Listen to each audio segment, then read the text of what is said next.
여러분 안녕하십니까? 이 강의가 아마 마지막이 될 것 같습니다. 지난주에 한 분이 이거 너무 우울한 얘기만 하지 말고 좀 희망찬 얘기, 미래지향적인 얘기를 좀 해줬으면 좋겠다 이렇게 말씀을 듣고 제가 그동안 너무 좀 어두운 얘기만 했나, 과거 얘기 말고 미래 얘기를 좀 해야 되겠구나 하고 제가 반성을 하다가 마지막 주제로 이 4차 산업혁명이라는 것을 생각을 해봤습니다. 지금 우리에게 닥친 이 문명 상황, 이걸 4차 산업혁명이라고 얘기를 하는데 우리도 모르는 사이에 지금 많은 변화들이 일어나고 있습니다. 그런 변화들을 우리가 어떻게 수용을 할 것이냐, 아니면 저항을 할 것이냐. 저항을 하면 이제 우리는 영원히 낙오가 되는 거죠. 그럼 4차 산업혁명은 또 뭐냐? 우리는 그럼 어떻게 살아야 되느냐 하는 그런 문제를 가지고 한번 정리를 해보도록 하겠습니다. 사실 우리나라는 산업화는 다른 나라에 비해서 많이 늦었습니다. 그래서 우리가 후진국에서부터 시작을 해가지고 그래도 이승만이나 박정희 대통령 같은 그런 어떤 위대한 선각자들을 우리 역사에서 만나서 다른 나라가 200년, 300년 걸려서 했던 이 산업화를 우리는 빠른 시간 내에 압축을 해서 따라잡는 데 성공을 했습니다. 그래서 서양의 이 발전 전략을 연구하는 전문가들은 한국이 중화학공업의 마지막 열차의 맨 그 뒷칸에 승차하는 데 성공했다 이렇게 얘기를 합니다. 중화학공업은 아주 어마어마한 설비, 고가의 장비 이런 것들이 투입되는 산업이고, 그리고 10년, 20년에 아주 일관된 그런 정책이 시행되어야만 구축되는 이런 산업인데, 박정희 대통령이 18년 동안 통치를 하면서 이 일을 이뤄냈다는 것입니다. 만약에 중간에 박정희 대통령이 나 이제 재선했으니까 이제 그만하고 나 집에 가서 쉬어야 되겠다, 그러면 정권이 교체됐겠죠. 그러면은 중화학공업이 제대로 됐겠느냐? 글쎄요, 그거는 좀 고민해봐야 될 문제고요. 특히 한국이 그 중화학공업을 적기에, 여기 이제 제가 적기에 중화학공업을 건설했다라는 이 적기는 뭐냐? 1974년에 제1차 석유 위기가 닥쳤습니다. 근데 우리는 다행히 1971년 말 이때서부터 중화학공업을 건설하기 위해서 모든 장비, 자재 이런 거를 발주를 했어요. 그런 와중에 제1차 석유위기가 터졌습니다. 1974년에. 그래서 그때서부터 원자재 값, 기계 값, 모든 것이 5배, 10배씩 뛰었습니다. 천만다행으로 우리는 석유위기가 시작되기 전에 이런 것들을 전부 발주를 하고 우리가 주문을 했기 때문에 그 후에 건설한 나라의 사람들보다 5배 내지 10배 싸게 최신의 설비를 한 세트를 갖출 수 있었다는 것입니다. 여러분, 요즘에 포스코가 세계적인 경쟁력을 가지고 있다 하는 그 경쟁력의 원천은 뭐냐? 아주 최첨단 제철 설비를 다른 나라들보다 훨씬 싼 가격으로 우수하게 확보를 했기 때문이다 라는 사실을 이해를 하셔야 됩니다. 어떤 면에서는 정말 럭키했다고 볼 수가 있죠. 그 다음에 전두환 대통령이 요즘은 정말 무지막지하게 욕을 얻어먹고 계십니다. 정말 광주 문제로 인해서 정말 망신을 당하고 감옥도 갔다 왔죠. 그런데 우리가 이분 시대에 기억을 해야 될 것이 한 가지가 있습니다. 1980년 7월, 8월 요 무렵에 전두환 대통령이 쿠데타를 일으켜서 최규하 대통령을 하야시키고 본인이 대통령에 취임을 했습니다. 취임을 해서 이렇게 보니까 중화공업은 박정희 대통령이 잘 건설을 해놨으니까 이거는 구조조정만 하면 되고, 그런데 중화공업 하나만 가지고 이거 영 불안한 거예요. 그래서 야, 나도 뭔가 먹거리 하나 만들어야 되겠는데 이게 뭔지 모르겠단 말이에요. 지도자가 모든 걸 다 할 수는 없어요. 이럴 때는 전문가를 활용을 하면 되는 겁니다. 그 당시에 청와대의 과학기술보좌관이 누구였느냐? 나중에 정보통신부 장관을 하는 오명 씨가 보좌관을 하고 있었습니다. 오명 씨를 불러서 오명 씨가 그 과학 분야 이런 데 전문가니까 내가 지금 박정희 대통령이 만들어 놓은 중화학공업은 이건 잘만 그 구조조정하면 될 것 같은데 이거 말고 이 나라를 위해서 새로운 뭔가의 먹거리를 내가 창출해야 되겠는데 이거 하나 만들어 오시오.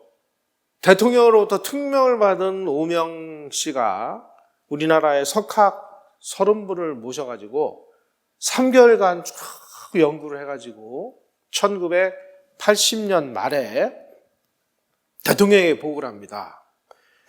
반도체, 컴퓨터, 전자교환기 이걸 3대 전략산업으로 육성을 하겠습니다. 이렇게 얘기를 하니까 아니 전자교환기가 뭐요? 그러니까 이 오명 씨가 이 전두환 대통령이 공수부대 출신이잖아요. 각하, 이 공수부대 훈련하실 때 적진에 이제 침투를 해서 낙하산 타고 탁 떨어지면 지휘부하고 통신을 해야 되는데 통신할 때 무선으로 하지 않습니까? 그렇지. 그 무선으로 하는 그 통신을 전화도 그렇게 하도록 만드는 기술입니다. 그랬더니 이분은 이해가 빠른 거죠. 야, 그거 좋다. 그러면 전화 문제 다 적체 해결할 수 있는 거 아니냐? 그렇습니다. 야, 이거 만들자. 말이 좋아서 그렇죠. 이 전자교환기는 그 당시에 전자교환기를 자기네들이 만들 수 있는 기술을 가진 나라는 미국, 일본, 독일, 스웨덴 이 4나라뿐이었습니다. 이 나라에서 기술 주나요? 안 주죠.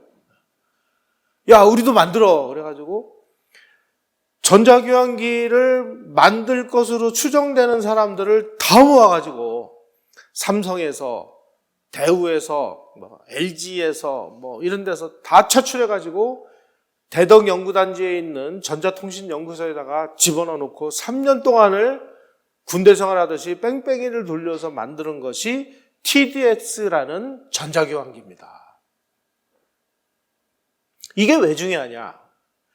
여러분은 오늘날 우리가 지금 들고 다니는 이 휴대폰이 가능한 이유는 이게 전자교환기를 우리가 개발했기 때문입니다. 만약에 이걸 국산화 개발을 못했으면 미국이나 일본이나 독일이나 스웨덴으로부터 어마어마하게 비싼 돈을 주고 사와야 되고 용량을 늘릴 때마다 또 돈을 주고 사와야 되고, 근데 이걸 우리가 국산화를 했단 말이에요. 그래서 그때까지 전화기 적체를 한 방에 다 해결했습니다. 여러분 1970년대 말에 전화 한 번 놀래면은 막 누구한테 백 써야 되는 거죠. 비싸기도 했고 그 전화를 이거 한 방으로 다 해결했습니다. 전화 적체를 해결한 것뿐만이 아니고 오늘날 IT 온라인 문명이라고 하는 이 데이터라든지 음성이라든지 영상이라든지 이런 것까지를 리얼타임으로 전송해 줄 수 있는 전자교환기를 우리가 개발했기 때문에 이게 바로 오늘날 IT 온라인 문명에서 우리가 앞서갈 수 있었던 결정적인 요인이었습니다. 그래서 이 시기에 우리가 뭐라고 슬로건을 만들어 붙였습니까? 산업화는 늦었지만 정보화는 앞서가자. 그래서 이렇게 성공을 했고, 그러니까 정부와 기업들이 하나로 뭉쳐가지고 정부는 돈을 대고 기업들은 인력과 기술을 대고 그래가지고 만들어낸 게 전자교환기고, 그렇게 해서 만들어낸 게 반도체고, 그렇게 해서 만들어낸 게 컴퓨터고, 그래서 이거를 합쳐가지고 IT 온라인 문명에서 우리가 다른 나라들보다 훨씬 앞서갈 수 있었던 요인이 바로 전두환 시절에 TDX라는 교환기 개발이었다. 제가 오늘날 이런 얘기하면은 아유 저거 적폐네 이제 이런 얘기를 듣는데, 욕을 듣더라도 여러분들 할 얘기는 하셔야 됩니다. 우리는 전두환 대통령에게 고마워해야 됩니다. 이런 거를 하자라고 결단을 내리고 이거를 우리가 해야 우리가 더 먹고 살 수 있는 새로운 무기가 생기는 거 아니냐라고 미래를 내다본 리더들이 있었기 때문이라는 것입니다. 요즘 우리는 뭐예요? 미래는 고사하고 과거로 막 그 후진을 하고 있죠. 후진 기어를 놓고 전속력으로 지금 달리고 있잖아요. 우리가 어떤 분야에서 일본을 그나마 앞서갔었던 부분이 IT 온라인 분야예요. 여러분 요즘에 일본이나 이런 데 가서 무슨 온라인 이런 거 우리보다 훨씬 뒤처져 있습니다. 저희 동네에 일본 사람들이 좀 사는데요. 제가 살고 있는 아파트 바로 앞동에 일본 무슨 유명한 회사의 부장이 살고 있었어요. 근데 이분이 저한테 하는 얘기가, 자기 처음에 여기 올 때 한국을 정말 우습게 알고 왔는데 첫날 회사에서 무슨 카드를 한 장 내주는데 이걸 가지고 보니까 막 지하철도 되고 버스도 되고 환승하면 할인도 해주고 이런 거 보고 자기 솔직히 충격을 먹었다. 야, 이게 한국이 일본을 앞서가고 있구나. 정말 한국 사람 정말 대단합니다. 제가 그 얘기를 일본 사람에게 들었습니다. 이거 누구 덕이에요? 전두환 씨 덕이에요. 2016년에, 그러니까 지금이 2020년이니까 4년 전에 미국 플로리다주에서 고속도로를 가던 무인 자율주행차가 교통사고를 내가지고 탑승자가 사망을 하는 사고가 발생했습니다. 그로부터 2년 후에 3월 18일 날 애리조나의 템파에서 우버 자율주행차가 길을 가던 보행자를 치여서 사망하는 사고가 발생을 했어요. 우리나라 언론에도 보도가 됐습니다. 여러분 이게 뭘 뜻하는 겁니까? 우리가 무인 자율주행차, 사람이 운전을 하지 않고 이 차가 알아서 가는 이 무인 자율주행차가 지금 유럽이나 미국에서 상용화돼서 지금 운행하고 있다는 사실이에요. 우리나라에서도 아마 이게 조만간 등장을 할 건데, 자, 자동차가 내가 운전을 안 해도 목적지 어디 지금 우리 길 가는 거 목적지 찍고 그러면은 내비가 그 길을 안내해 주죠. 이제 길을 안내해 주는 게 아니고 이제는 자기가 알아서 사람을 그냥 태워다 주는 거예요. 알아서. 이런 시대가 이제 지금 미국에서는 상용화가 됐다는 얘기입니다. 우리도 금방 될 거예요. 자, 그러면 드디어 이제 우리 인간이 운전 노동에서 해방됐다 하고 만세 막 이렇게 부르죠. 만세 부르는 동안 택시기사는 뭐해서 먹고 살죠? 버스기사들은 어떻게 될까요? 밤마다 열심히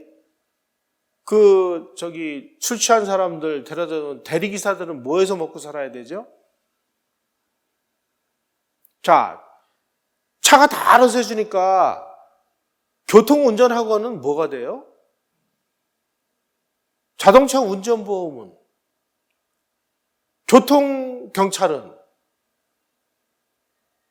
무인자율차가 등장을 함으로 인해서 인간이 운전노동으로부터 해방될지는 몰라도 이 교통이나 운전이나 이런 걸로 먹고 사는 생태계는 완전 초토화되는 겁니다.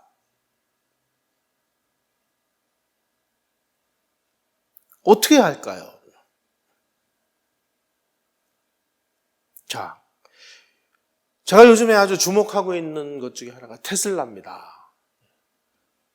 제가 주식을 좀 알면은 테슬라 주식을 샀으면 돈 좀 벌을 건데 이런 생각도 드는데 그런 차원에서가 아니고 최근 들어서 어디 길 가다가 이런 마크가 달린 차가 점점 늘어나고 있다라는 거를 아마 여러분들 느끼실 거예요.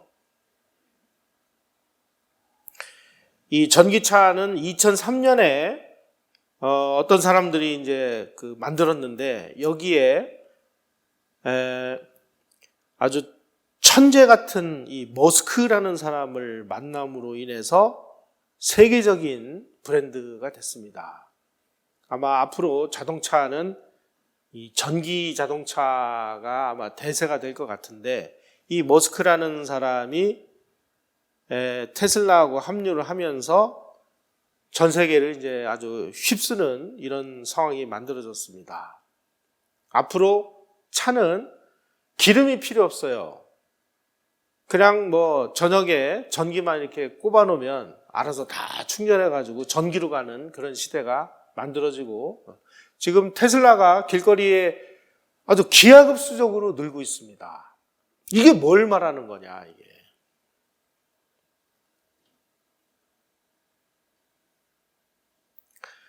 선진국에서는 3D 프린팅이라는 기술이 우리는 3D 프린팅이 뭐야? 모르겠다. 이러는데 지금 놀라울 정도로 변화를 거듭하고 있습니다. 여러분, 미슐랭 가이드에 나오는 아주 유명한 레스토랑에 요리사가 만드는 요리가 있어요. 스파게티 이런 거. 이런 요리를 집에서 프린팅을 해서 받아가지고 집에서 이 3D 프린터가 찍찍찍찍찍 해가지고 요리를 탁 찍어서 내준다는 거 아닙니까? 이게 이제 4D 프린팅이라는 건데, 이게 이제 자가 변형 기기를 찍어내는 것이 4D 프린팅이라고 하는데, 이게 지금 거의 상용화 단계에 와 있어요. 김이 모락모락 나는 유명 요리사가 만든 요리를 집에서 프린터기로 찍어서 우리가 먹는 세상. 이게 바로 4차 산업혁명 시대라는 겁니다. 자, 여러분, 그러면은 좋다. 앞으로 이런 시대니까 좀 편리하겠구나. 예를 들면 이런 거예요. 지금 우리가 신발 하나 살려면 인터넷에 들어가서 신발 쳐가지고 빨간색, 흰색, 브랜드는 눌러가지고 사이즈는 255mm 이렇게 눌러가지고 돈을 내고 결제를 탁 하면 그 다음에 택배로 해서 보내주죠. 근데 이제 앞으로는 어떻게 되냐면 이렇게 해서 돈 결제를 탁 하면 옆에 있는 3D 프린터가 찍찍찍찍찍 하면서 신발을 찍어내 주는 거예요. 웃을 일이 아니라 지금 그렇게 되고 있어요. 야, 만세! 좋다. 아니, 그러면 제조업은 어떻게 되는 거예요? 공장은 무슨 필요가 있어요, 공장이.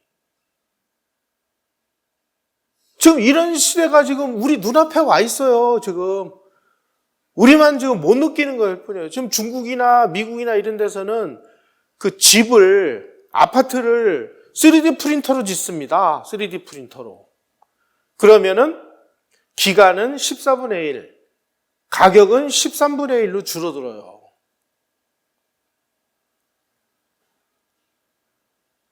다시 말씀드리면 이제 전통적인 의미의 공장에서 노동자들이 가서 작업복을 갈아입고 막 노동을 해서 만드는 형태의 제조업은 이제 사라진다. 그러면 그 공장을 다니던 사람들은 뭘 해서 먹고 살 거냐. 이런 심각하고도 아주 문명사적인 대전환이라는 그런 아슬아슬한 시기를 우리는 눈앞에 지금 와서 지금 고민하고 있죠. 코로나 사태가 와가지고 지금 항공업이 초토화가 됐죠. 여행업 초토화됐죠. 그 다음에 사람들 싣고 다니는 뭐 관광버스 다 초토화됐죠. 마찬가지로 지금 이 온라인이 막 활성화되면서 뭐가 초토화됐습니까? 보험업. 과거에는 다 사람들이 가서 뭐 보험 들고 뭐 하고 그랬는데 보험 아줌마들 다 완전 초토화됐잖아요.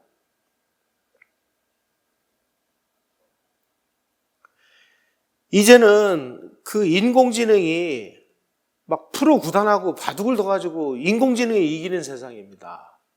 지금까지 인간이 하는 일 중에서 가장 그 고도의 분야가 어떤 분야였냐면은 의사,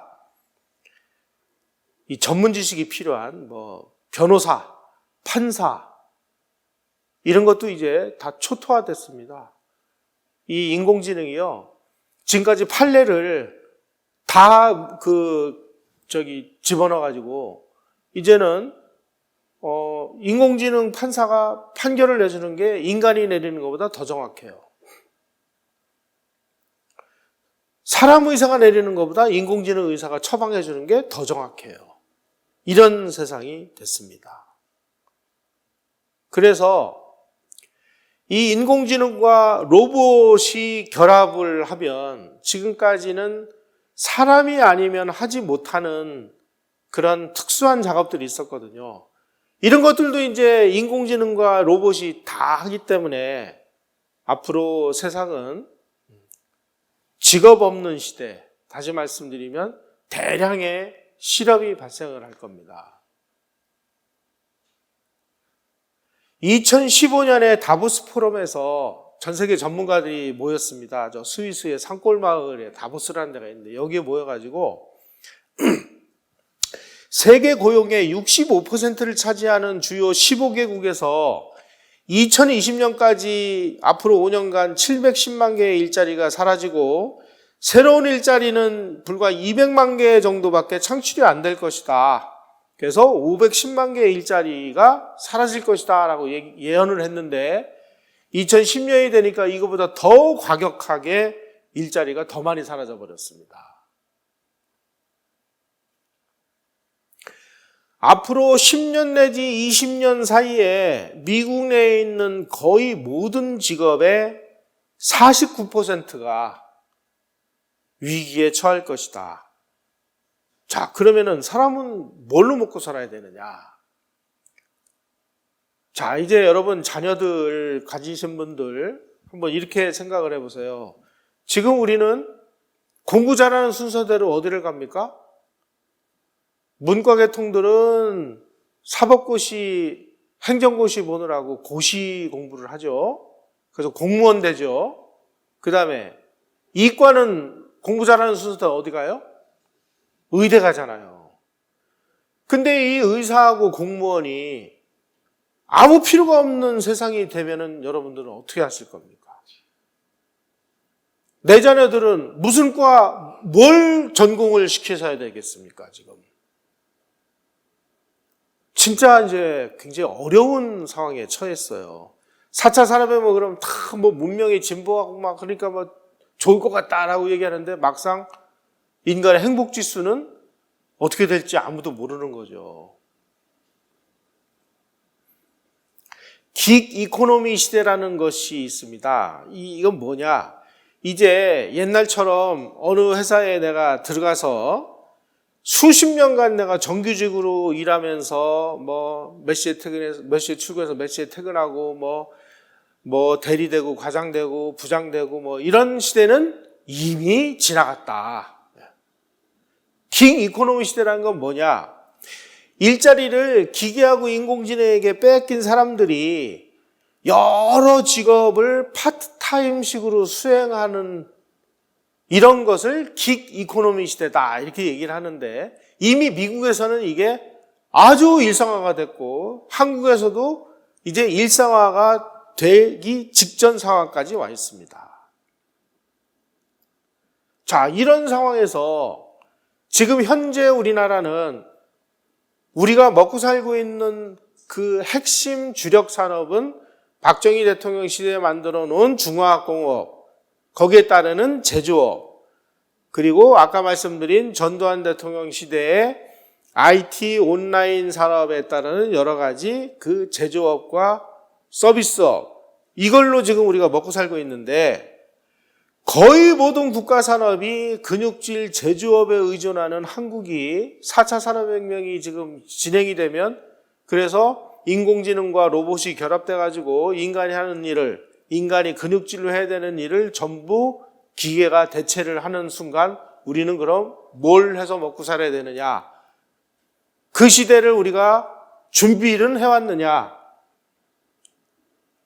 사실 이런 현상이 1988년부터 진행돼 왔는데, 88년부터 노태우, 김영삼, 김대중, 노무현, 이명박, 박근혜, 문재인 대통령에 이르기까지 지금 7명의 대통령이네요. 이분들이 다 5년 단임제였으니까 57, 35, 35년 동안 우리는 그럼 뭘 준비했느냐? 이런 시대를 위해서. 한국의 노동구조와 법규가 킥 이코노미 시대의 경제 하에서 모든 사람들이 스마트하게 일할 수 있는 유인 정책, 유연한 시스템으로 지금 되고 있느냐? 아니면 세습화된 귀족 노조의 대물림을 확고부동하게 유지시켜주는 체제냐? 이거 우리 이제 심각하게 따져봐야 됩니다.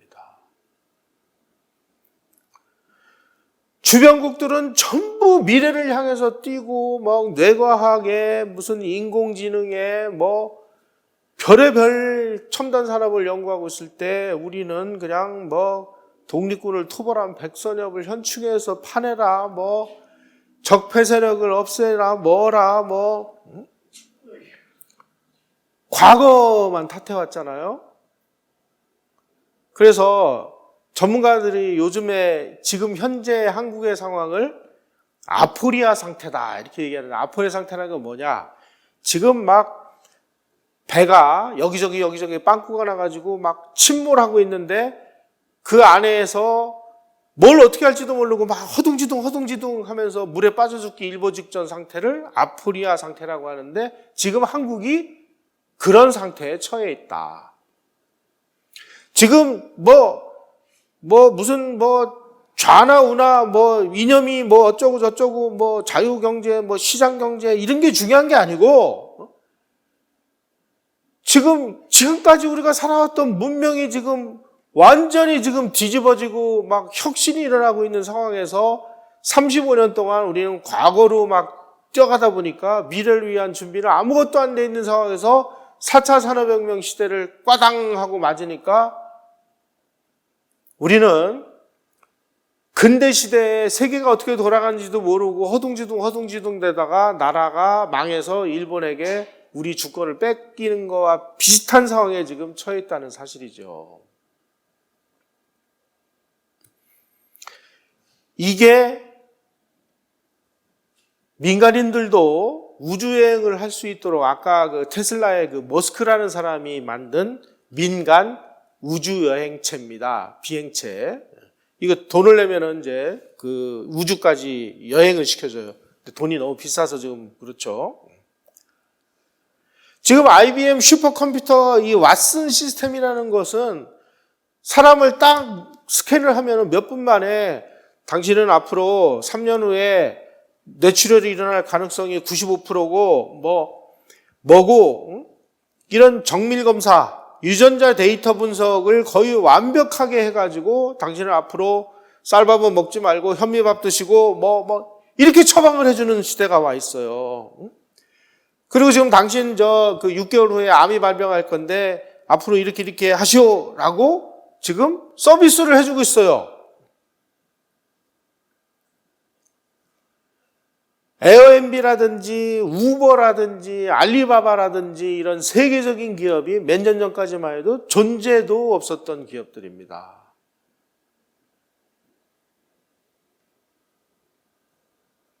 우리는 뭐 좀 해보려고 하면은 규제, 또 규제, 타다라는 말하자면은 한국형 우버 뭐 이런 걸 하려고 했는데 그 못하게 막았죠. 한국에서 혁신은 불가능합니다. 얼마 전에 그 한강에서 인천공항까지 가는 그 드론 택시 그거 아마 그 보도 보셨을 거예요. 한국에서는 그거 불가능합니다. 규제 때문에. 중국이나 이런 데 가면은 천국이에요, 천국. 우리는 중국을 지금 뭐 이념적으로 굉장히 좀 공부스럽게 생각을 하고 뭐 경계심을 가지는데 과학기술 측면에서 보면 한국은 이미 중국에게 뒤져도 한참 뒤졌습니다.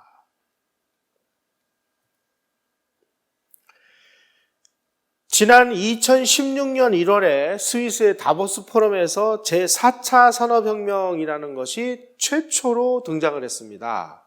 제1차 산업혁명은 증기기관을 이용한 기계화를 1차 산업혁명이라고 하고 2차 산업혁명은 전기를 이용한 대량 생산을 2차 산업혁명이라고 얘기하고 3차 산업혁명은 전자정보기술을 이용한 자동화.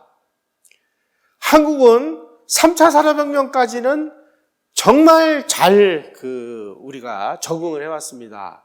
특히 3차 산업혁명 시대에는 우리가 IT 온라인 문명을 정말 미래를 내다볼 줄 아는 그런 지도자들을 만난 덕에 다른 나라들보다 빨리 인프라를 구축을 하는 바람에 한국이 IT 온라인 문명에서는 그래도 우리가 뒤지지 않고 잘 적응을 해왔는데 4차 산업혁명이라는 부분에 와가지고 뚜껑을 열고 보니까 이게 장난이 아닌 상황이 됐죠.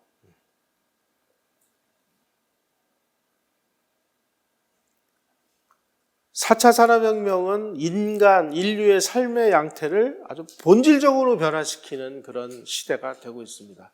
제가 얼마 전에 미국에서 시속 1000km짜리 고속철도를 거의 다 개발해놨다 이런 얘기를 하는데 지금 하늘을 날아다니는 그 여객기가 시속 800km 정도 됩니다. 그러면 지상에서 고속철도가 시속 1000km로 달리면 비행기는 무슨 필요가 있나.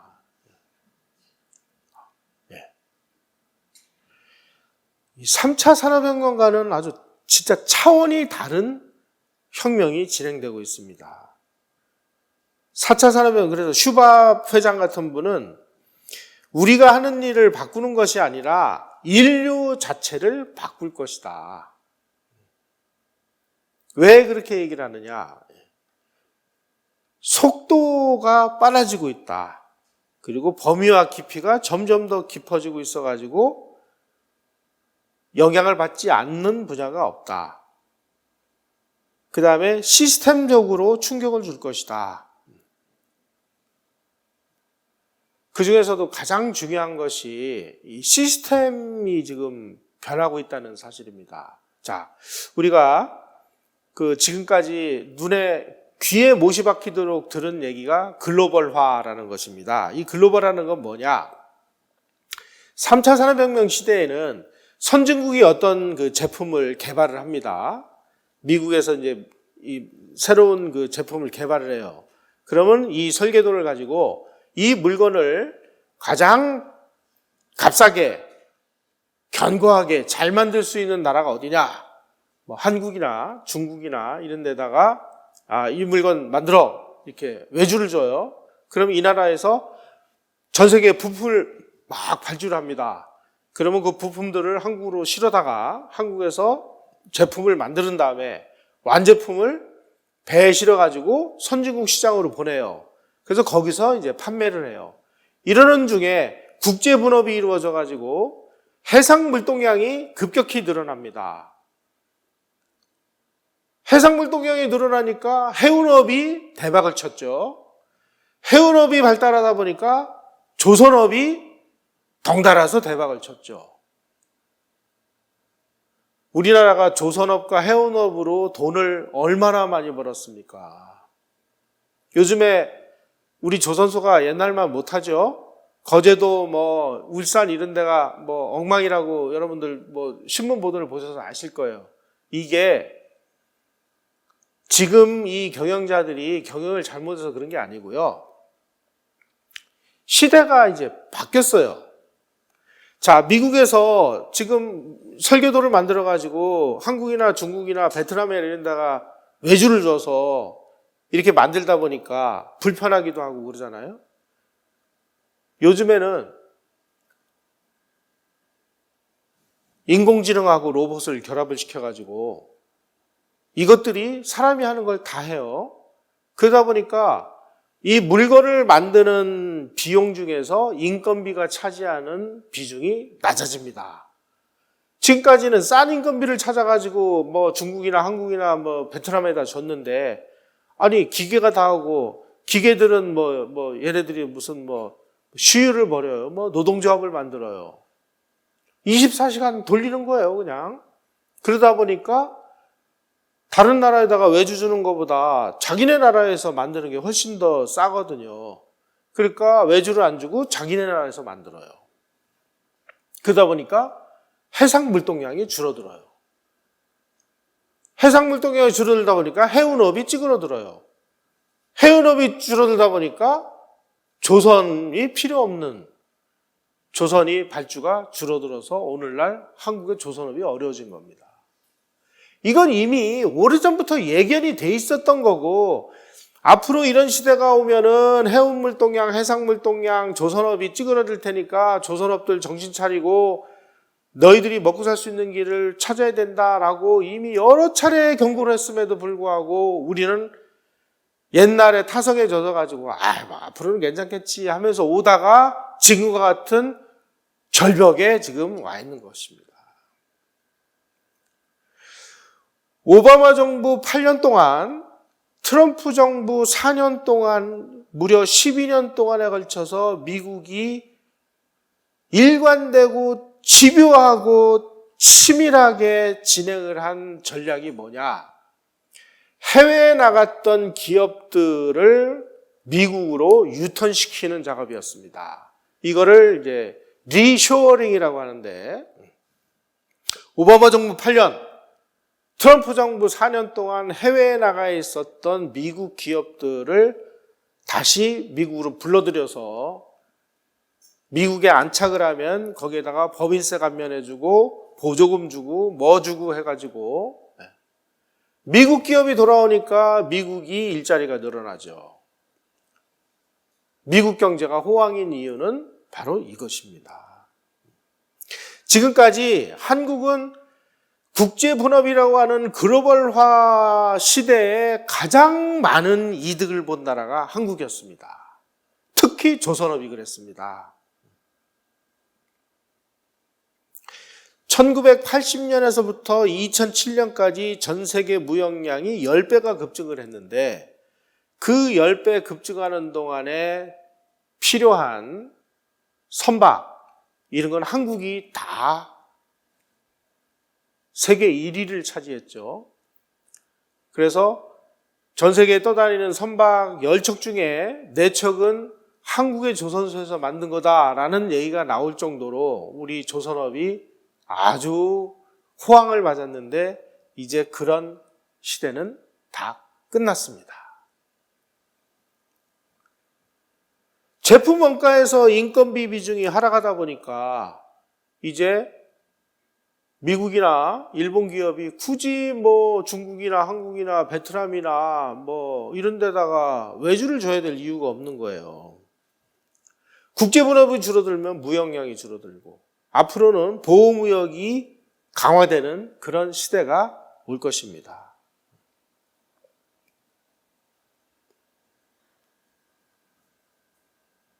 (4차) 산업혁명의 여파로 국제무역량이 줄어들고 세계화 시대가 끝나고 새로운 패러다임 시대가 열려가지고 막 질서가 엉망진창이 되고 있죠. 여러분, 미국이 중동에서 발을 빼고 이제 중동은 뭐 미국이 굳이 뭐 신경을 안 써도 되는 상황이 됐습니다. 그 전까지만 해도 페르시아만 뭐 이 일대는 뭐 미국의 항공모함 이런 걸 다 동원해가지고 미국이 지켰어요. 왜 지키느냐? 미국이 필요한 석유를 중동에서 사왔거든요. 그러니까 중동 지역이 불안하면은 석유 가격이 요동을 치니까, 석유 가격이 요동을 치면 전 세계 경제가 불안해지니까 미국이 군사력을 동원해가지고 중동에 무슨 문제가 발생하지 않도록 지켰습니다. 그런데 미국에 필요한 석유를 미국에서 다 지금 자급자족을 하고도 남잖아요. 셰일 오일 이런 게 발달을 해가지고. 그러다 보니까 돈 들여가지고 중동 지역을 지켜줘야 될 이유가 없어진 거예요. 그래서 미국이 발을 빼니까 중동이 지금 어떻게 되고 있어요? 무슨 뭐 IS니 뭐니 해가지고 막 엉망진창이 되고, 거기에 막 러시아가 막 들어가서 시리아를 뭐 어쩌고 저쩌고 하고 뭐 이런 세계 질서가 지금 막 그야말로 급변하고 있고, 이 4차 산업혁명의 이 재편으로 인한 막 이 새로운 그 요동치는 국제정세 속에서 뭐 조선업과 해운업이 좀 강탈을 당하고, 그러면 그 다음에 우리가 뭘 먹고 살 수 있는, 전두환 대통령이 20, 30년 앞을 내다보고 전자교환기를 개발하라고 명령을 내듯이 우리가 벌써 30년 전에 뭔가 준비를 했어야 되는데 우리는 뭘 준비했나요? 그냥 정치인들 그냥 자기네들끼리 무슨 여당이 옳고 야당이 옳고 뭐 진보가 옳고 좌우가 옳고 어쩌고 저쩌고 싸우는 바람에 국민들도 그냥 정신없이 떠밀려 와가지고 여기까지 와서 보니까 막막한 상황이 된 거죠. 이제는 변하지 않으면 죽습니다. 혁신을 하지 않으면 즉각 망합니다. 지금 S&P 지수라는 게 있는데, S&P 500 지수에 편입되면 아주 대단한 기업으로 쳐주는데, 그 500대 기업에 편입되어 있는 기업의 평균 수명이 그 전까지만 해도 60년이었는데 18년으로 줄었습니다. 변하지 않으면 언제 어떻게 망할지 아무도 몰라요. 지금 삼성전자, 현대자동차 가지고 우리가 간신히 버티고 있는데 이거 언제 어떻게 될지 아무도 모릅니다. 페이스북은 창립된 지 6년 만에, 구글은 창립된 지 5년 만에 연수익 10억 달러를 기록할 정도로 그야말로 막 새로운 기업들이 기존의 기업들을 무너뜨리고 그런 자리를 막 뺏어가고 있습니다. 그래서 국가라든지 조직, 기업들이 운영 방식이라든지 생존 전략이라든지 이런 것들을 혁명적으로 바꾸지 않으면 생존이 불가능한 상황이 됐습니다. 지금 인터넷에 들어가셔가지고 칸 아카데미 사이트, 그 다음에 MIT 온라인 무료 강좌, EDX, 코세라 이런 데를 들어가서 치시면 거기에 MIT 교수들의, 세계 최고의 그 교수들의 강의가 다 떠 있습니다. EDX 같은 경우는 MIT, 하버드, 버클리 같은 이 세계적인 학교의 교수들, 무슨 노벨상을 받은 이런 사람들의 강연이 다 무료로 떠 있어요. 이제는 굳이 우리가 학문을 위해서 돈을 들여가지고 미국 유학을 갈 필요도 없는 시대에 우리는 살고 있어요. 이런 거 보려면 이제 영어를 좀 알아야 되겠죠. 자, 지금 이런 상황에서 지금 우리 학교에서는 그러면은 학교 교육은 뭘 어떻게 가르칠 거냐. 이번에 우리가 코로나 사태로 인해서 이 공교육 학교 보내기도 위험한 상황이 되니까 선생님들이 지금 온라인으로 강의를 하는데, 이런 식으로 조금만 더 지나가면 학교는 무슨 필요가 있으며, 그래서 2030년쯤 되면은 지구상에서 공교육은 사라진다. 이렇게 이미 미래학자들이 예언을 해놨습니다. 코로나 사태가 공교육을 아마 훨씬 빨리 붕괴시킬지도 모르겠어요. 자, 무엇이 지금 어떻게 변하고 있느냐? 아까 말씀드린 대로 제조업 시대가 지금 소멸되는 시대가 닥쳐왔습니다. 3D 프린터, 4D 프린터가 이제 조직적으로 지금보다 조금만 더 발전을 하면 옛날 그 휴대폰이 벽돌폰이었죠. 이만한 벽돌폰. 벽돌폰에서 스마트폰으로 변했는데 15년 걸렸는데 지금 3D, 4D 프린터가 한 3, 4년 됐으니까 앞으로 10년만 더 있으면 이 프린터가 얼마나 고도화될지 이렇게 되면 전 세계 제조업은 거의 다 없어질 겁니다. 자, 거의 모든 제조업을 모든 국가 산업이 제조업 위주로 되어 있는 대한민국이 앞으로 제조업이 붕괴가 될 경우에 뭘로 먹고 살아야 될까? 그때쯤 가면 민주노총은 뭐 때문에 띠를 매야 될지는 모르겠습니다만 그때 가서도 띠 매고 이거 해야 될까요? 두 번째, 온 디맨드 경제라는 것이 있습니다. 인간이 열심히 일하는 거는 이제 다 필요가 없어요. 더 스마트하게 일을 해야 됩니다. 극도로 유연하고 본질적으로 임시적인 일자들이 양산이 돼요. 모든 사람들은 다 임시직이 됩니다. 이걸 이제 온 디맨드 경제라고 그래요. 이걸 우리는 받아들이지 않으면 안 돼요.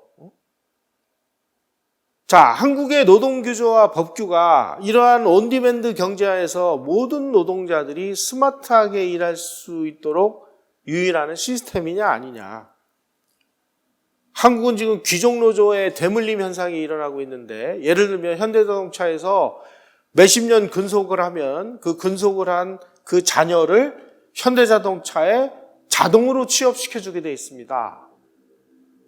자, 이런 상황에서 과연 한국이 어떻게 생존할 것이냐. 세 번째, 리쇼어링. 아까 말씀드린 지금 미국은 12년 동안 연속으로 지금 외국에 나간 기업들을 불러들이고 있는 정책을 쓰고 있는데 한국이 지금 해외로 나가는 이유 중에 가장 결정적인 건 뭐냐? 노동 분야에서의 규제, 사업하는 데 있어서의 규제 때문입니다. 이 규제를 어떻게 할 거냐? 이 규제를 철폐하지 않는 한 리쇼어링은 이루어지지 않는데 그러면 한국은 영원히 일자리가 없는 나라가 될 겁니다. 미국의 리쇼어링 유인책은 오바마 정권은 법인세를 38%에서 28% 낮췄고 유턴하는 기업의 공장 이전 비용 중에 20%를 지원했습니다. 트럼프 정부는 오바마 정권 때 낮춘 법인세를 21%로 낮추고 중국산 수입품에 대해서 최고 25%의 관세를 때렸어요. 우리는 어떻게 할 거냐? 미국은 유턴 정책을 아주 더 강화할 겁니다. 지금 조 바이든이 바이 아메리카 정책을 한다고 그러는데 아마 이게 되면은 트럼프 시대, 오바마 시대의 그 유턴 정책이 더 고도화될 가능성이 높습니다. 네 번째, 한국이 지금 글로벌 기업이라고 그나마 버티고 있는 기업이 삼성전자, 현대차인데 그 다음은 뭐냐? 지금 한국에서 가장 우수한 엘리트들이 집중적으로 투입되고 있는 법대, 행정고시 이 분야, 그 다음에 이공계통의 의대 분야에서 우리가 어떠한 성과를 지금 내고 있느냐? 우리 따져봐야 됩니다. 제조업이 없어지면 한국은 이런 걸로 먹고 사나요? 아니면 이런 걸로 먹고 살아야 될까요? 난감하죠? 여러분들 자녀는 뭘 전공을 시켜야 되나? 심각하게 따져보셔야 됩니다. 규제 만능의 기업에서 창의 기업은 한국에서 과연 탄생할 수 있겠느냐? 지금 세계에서 가장 큰 택시 기업인 우버는 자기네가 소유하고 있는 차가 한 대도 없습니다. 세계에서 가장 많이 활용되는 페이스북은 자기네들이 콘텐츠를 생산하지 않아요. 다 남들이 만들어서 올려요. 세계에서 가장 큰 숙박업체인 에어비앤비는 자기네들이 소유한 부동산이 하나도 없어요. 한국은 지금 모든 기업, 국가, 국민, 모든 사람들이 다 부동산에 올인하고 있잖아요. 부동산 값을 계속 올리면서 막 서로 폭탄 돌리기를 하고 있는데 꽈당 하고 부동산이 자빠지는 날 한국은 어떻게 될 거냐.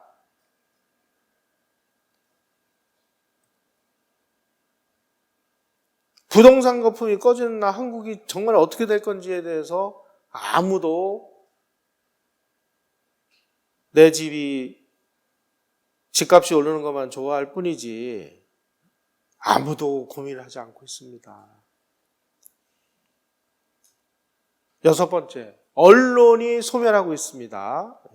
지금 뉴욕타임스는 로봇이 쓴 글하고 사람이 쓴 글을 두고 어떤 게 사람이 쓴 글인지를 맞히는 퀴즈를 냈는데 구분이 불가능할 정도였어요.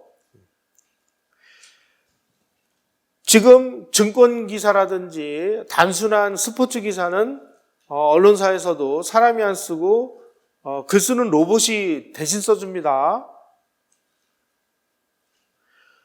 언론이라는 직업군이 통째로 사라졌을 때 지금 한국은 언론이 아주 갑 중에 슈퍼 울트라 갑인데 과연 한국 사회가 어떤 양태로 변할 것이냐.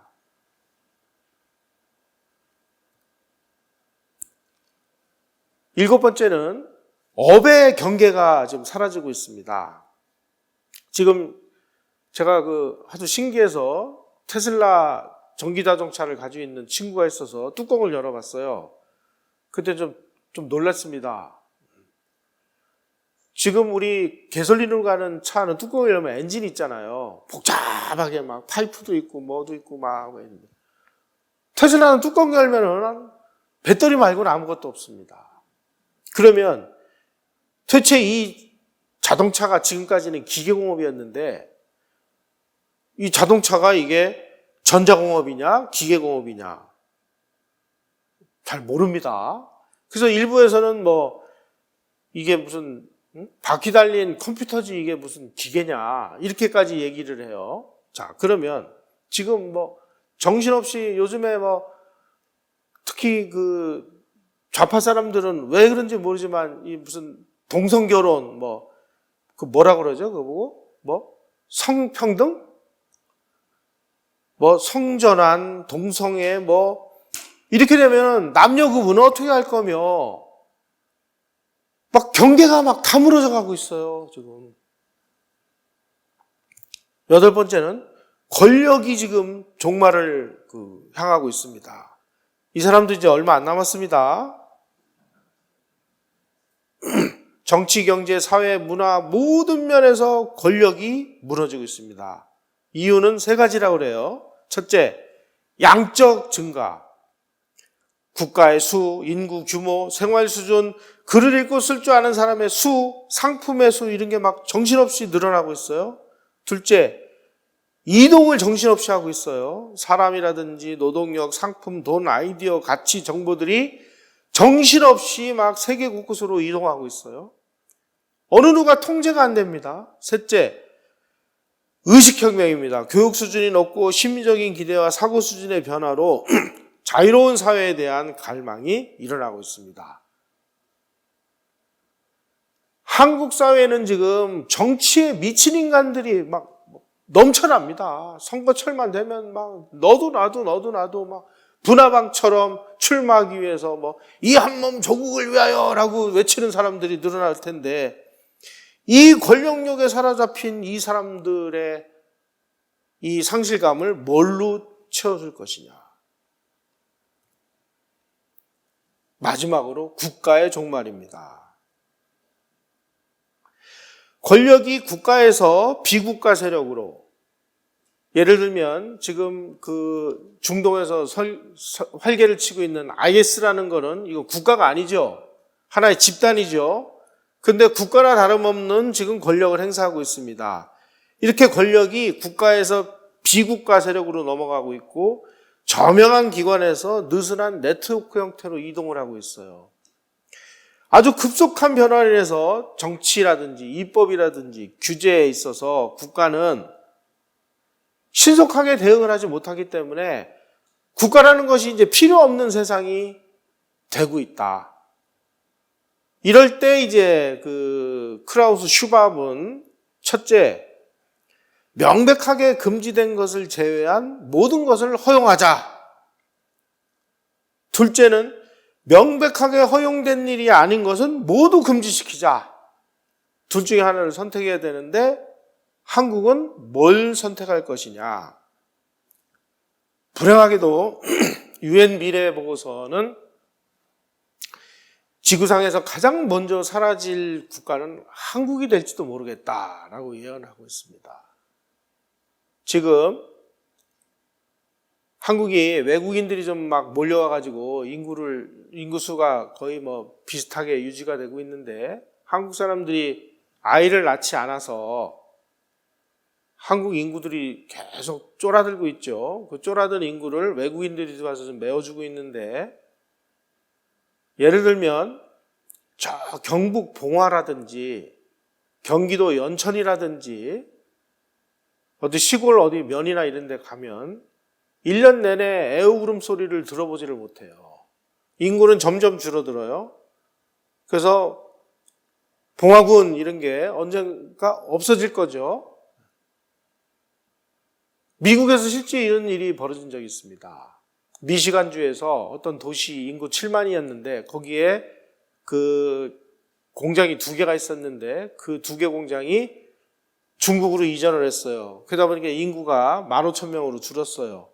도저히 도시를 유지할 수 없어가지고 주정부가 이 도시를 다 사서 사람들을 다른 곳에 이주시키고 여기를 전부 밀어가지고 자연으로 돌려보냈습니다. 이런 일이 가장 심각하게 일어날 나라가 한국이다. 애 많이 낳으셔야 됩니다. 그래서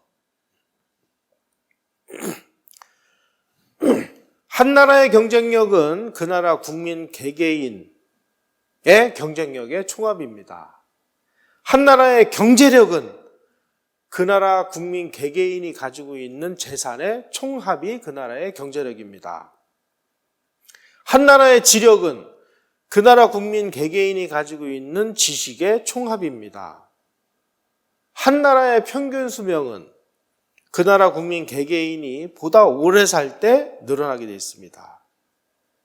경제력이나 지력이나 평균 수명이나 국력이나 이런 것에 대한 향상은 어느 누가 지도자가 열심히 노력해서 향상되는 것이 아니라 국민 개개인이 부자가 되고 열심히 독서하고 열심히 운동을 해서 건강해질 때 가능해진다는 거예요.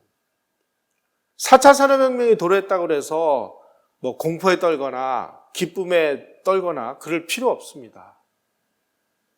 지금부터 남이 아니라 내가 다른 사람들보다 더 경쟁력을 가질 수 있도록 노력하고 내가 더 열심히 운동하고 내가 열심히 더 독서하는 것이 합쳐지면 4차 산업혁명 시대에서도 경쟁력이 될 수 있다. 그러니까 모든 것은 나로부터 시작된다. 이것이 4차 산업혁명이 우리에게 주는 교훈일지도 모르겠습니다. 여러분 남 탓할 필요 없이요. 내가 열심히 노력하면 우리 가정도 잘 되고 우리 사회도 잘 되고 우리 나라도 잘 됩니다. 고맙습니다, 여러분.